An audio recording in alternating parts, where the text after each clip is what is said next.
ఎప్పుడైనా సాయిల్ లో ఈ తొక్కలు వేసారా? ఈ తొక్కలు వేస్తే మాత్రం కొంచెం జాగ్రత్త ఫ్రెండ్స్. ఈ తొక్కలు వేసినందువల్ల ఈ సాయిల్ అంతా కూడా అసిడిక్ అయిపోయింది, టాక్సిక్ అయిపోయింది, చాలా పాయిజనస్ గా అయిపోయింది అనమాట. నేను కూడా ఈ రీసెంట్ గా గమనించాను. ఈ తొక్కలు వేసేసరికి ప్లాంట్స్ అన్ని చూడండి ఇలాగ కుళ్ళిపోయాయి. సో ఈ తొక్కలు ఎక్కువగా అయిపోయేసరికి సాయిల్ అంతా ఇలా పాడైపోయింది.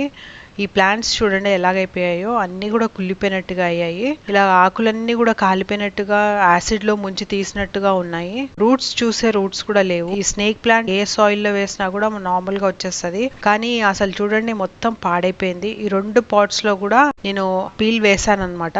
వేస్తే ఇలాగ అయిపోయింది. కంపోస్ట్ లో మనము ఇలాగ వేస్తూ ఉంటాం కదా, సాయిల్ లో పీల్స్ వేస్తూ ఉంటాం కదా, అయితే ఈ పీల్ ఎక్కువ అవ్వడం వల్ల ఇలా అయిపోయింది అనమాట. మొక్కలన్నీ కూడా పాడైపోయాయి. ఇంతకు ముందు కూడా టొమాటో ఇంకా గ్రీన్ చిల్లీ కూడా ఇలాగే పాడైపోయాయి. అలాగే కోక్స్ కాంబ్ కూడా పాడైపోయింది. ఏంటి ఇలాగైపోయాయి అని అనుకున్నాను. అవి మరీ ఎండ